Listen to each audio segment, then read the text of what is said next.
કરીએ તો ગોધરા શહેરના જાહેર માર્ગો પર આવેલા તમામ મુખ્ય સર્કલો તેમજ પ્રતિમાઓની આખરે સાફ સફાઈ હાથ ધરાઈ।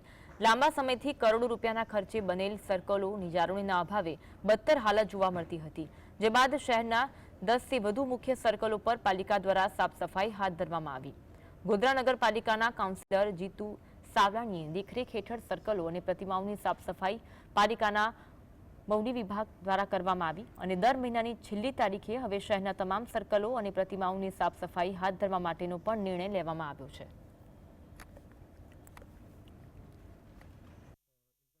કાર્યક્રમ હોય તો જ સાફ સફાઈ થાય છે, પણ ખુશીની વાત એ છે કે આજે કોઈ કાર્યક્રમ નથી, પણ જાહેર બાંધકામની ટીમ દ્વારા આજે એવું નક્કી કરવામાં આવ્યું કે મહિનાની આખર તારીખે ગોધરા શહેરમાં જેટલા પણ સર્કલ અને પ્રતિમાઓ છે, એમ તો જ્યારે પુણ્યતિથિ અને જન્મતિથિ હોય ત્યારે પ્રતિમાઓ સાફ થતી હોય છે, પણ એ હવે જૂનું ગોધરા હતું। હવે નવા ગોધરામાં એવું નહીં થાય।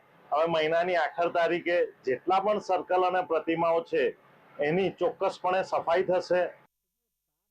ગોધરાના શેરાબકોળ વિસ્તારમાં છેલ્લા 2 વર્ષથી અંડરપાસની જે રીતે કામગીરી ચાલી રહી છે, તેમાં જે કામગીરી છે તે મંથર ગતિએ ચાલી રહી છે। હું આપણે સીધા દ્રશ્ય બતાવવા માંગીશ કે આ જે અંડરપાસ છે તેની કામગીરી છેલ્લા 2 વર્ષથી ચાલી રહી છે, પરંતુ હજુ પણ આની કામગીરી પૂર્ણ નથી થઈ।